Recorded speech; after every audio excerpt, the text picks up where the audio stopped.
What's going on, guys, and welcome back to another Bit of Footy YouTube channel video, whatever you want to call it. So today I'm going to be running through my round 5 tips, I believe. So yeah, I'm gonna share my tips that are currently on ESPN Footy Tips. I shouldn't be giving these tips away since some of you guys are in my competition. Currently at the moment I'm sitting 12th out of 26 people, so I've actually risen a bit.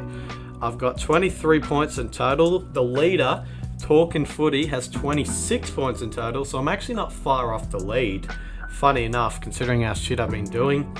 Then you got Hendy or Zendy, whatever you want to call him, on 26 as well, and then a few 25s, Geordie Pluto, Jasper, Cardman 22, and all that. So yeah, I'm actually still in the hunt, funny enough. And then you got the people at the bottom, Biggest Ween. I hate saying that name, but it's there. Connor 14, Crick Fan, and all that. So we're starting to separate, you know, from the top from the bottom, and then we got the middle players as well. So it's starting to become a bit more, you know, pressurized for the people that are on 18, because the top are starting to stretch away a little bit. You know, the top from the bottom is an 8-point lead. So it's going to be tough for the bottom to try to get back in the game, but anything could happen, literally. One person from the top could maybe get 1 or 2 one round, so let's see how they go. But anyway, let's run through my round 5 tips, because that's what we're here for. Alright, we're kicking off on Thursday night footy tomorrow night for the match between the Saints and the Tigers at Marvel Stadium. This will be an interesting match, considering that the Saints are coming off a 33-point comeback win, or a 53-point turnaround, whichever way you want to put it. But realistically, I'm going to tip the Tigers just to be safe in this one. But honestly, if the Saints were to get up, I would not be surprised myself. They looked very, very good last week, the Saints. Sort of bringing me back to last year, the way the Saints played. The Tigers, obviously they had that 2-point loss to the Power over in Adelaide, but they looked really hungry, they looked threatening.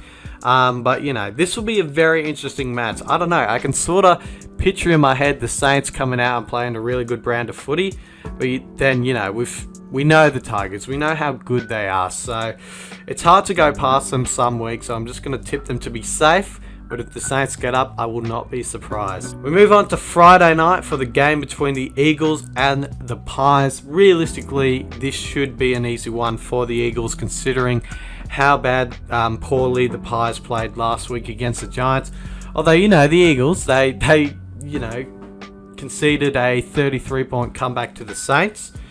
But realistically, you know, considering they stuffed it up last week, they should be more hungry, they should be looking to get the ball more, and they should find a way to win against the Pies. But we've had crazy wins sometimes against the Eagles, so I wouldn't be surprised if this was one of them, but honestly, the Eagles should get the job done, so I've tipped them. On to the Saturday games. We actually have 2 4:35 games, which is quite strange, but it is what it is, I guess.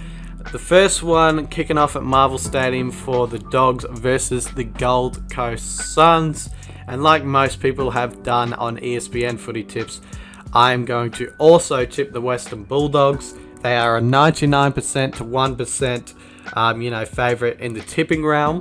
But yeah, you know, they're just in red hot form, the Dogs. They haven't lost a game. Their midfield is absolutely killing it. Dunkley, McRae, Lockie Hunter, Bontempelli even. Then you got Tim English just kicking snags in the forward line. Aaron Norton. Josh Bruce didn't play the biggest game last week, but he was alright. But you know, when Josh Bruce is off, you have Aaron Norton who's on. So it's hard to keep that forward line down. So yeah, realistically, the Western Bulldogs should get the job done over the Suns. On to the next 4:35 game. It is the Sydney Swans taking on the GWS Giants at the Sydney Cricket Ground. Should be an okay game, considering how well the Giants played last week against the Pies. But in all honesty, it should be the Swans that get the job done. They've played some really good footy. Only beat the Dons by 3 points last week in a very good game, but besides that, they've been in red hot form, as have, like I said, for the Dogs. Their forward line's killing it, so is their midfield, their back line. It can scrape a few goals here and there, but besides that, they're just doing it all right at the moment. You got Warner, who's killing it. Obviously, you got the oldies and Luke Parker and Josh Kennedy, who are doing well as well. And then you got Lance Franklin, Isaac Heaney, Tom Papley. Just the list goes on and on. So should be a win for the Swans, but also should be a very good game. Hopefully the Giants put up a fight, because that'll be a good one to watch, that one. Then the first 7:25 p.m. game on the Saturday is Carlton versus Port Adelaide at the MCG. Should be a fairly interesting one. This one, we know that Carlton can pull off these, crazy wins against people in Melbourne, and they did it a few years ago against Port Adelaide, so wouldn't be too surprising for me if the Blues got up. And considering they've won 2 on the trot, they're looking up and about and ready to go. But just to be safe, like I said, like I've done before in this round, I'm gonna tip the Power just to be safe. They've got very good talent. Obviously they're going to be missing Butters and maybe Dersma, I'm not too sure, but I think he's out, I'm pretty sure. Even though they will be missing those 2 players, they've still got a very strong lineup. But the Blues, they could cause an upset. They're at the G against the Power. It's one of those strange games where you think, could the Blues actually get it done? But just to be safe, I'm going to tip the Power. Moving on to the Gabba for the Lions and the Bombers, and I have tipped the Lions to get the job done here. Should be a win for them. The Bombers, they will put up a fight. Considering how well they went last week, I feel like they will challenge the Lions. And the Lions, they haven't looked to, the best of their form as of late. They've only been winning or losing by small margins. There hasn't been that big win yet. So I'm feeling like this could be not the biggest win, but just like, a good sized win for the Lions over the Don. And then on to the Sunday games. Kicking off at the Adelaide Oval is the first game between the Crows and the Dockers. This should be a fun game to watch. The Dockers obviously played some really good footy last week against the Hawks. Kicked the first, I believe it was 6 goals or 5 goals or whatever against the Hawks, and then got the job done. So did the Crows, though. It took them a bit to get to kick into gear, against North Melbourne, but when they did, they actually won by 40 points. They were only up by a slim margin. Well, they were actually down at 3/4 time to North Melbourne and ended up winning by 40 points. So there you go. Lockie Scholl played an amazing game in that one as well. I think it was like 31 disposals or maybe more than 31 disposals and all that. So I think he kicked 1 or 2 goals. So that was a good performance from him.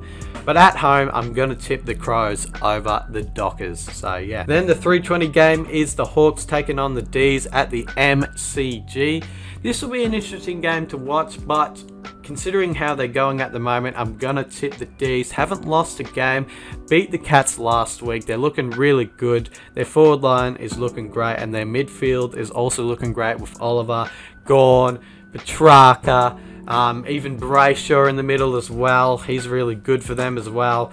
The Hawks, they did alright against the Dockers. Obviously couldn't get the job done, from that start that they had against the Dockers. If they had that start against the D's, it could get really, really ugly for them. So, yeah, I'm just going to tip the D's because they look really good and really in form at the moment. And then the last game sees the Cats taking on the Roos at GMHBA Stadium.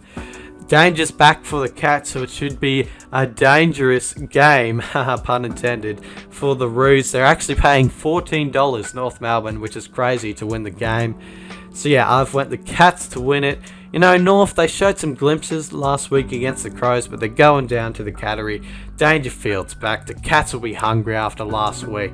So realistically, the Cats should get the job done. If they don't, we can all laugh at them, but realistically, they should get the job done. North Melbourne, I don't know. They're obviously in a stage of rebuilding at the moment, so we can't really say much about them each week.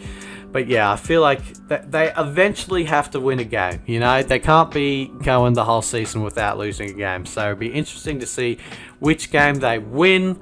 But yeah, so that's all the games done and dusted for this round. Hopefully you guys enjoyed this video, and I'll see you guys in another video very soon. Cheers.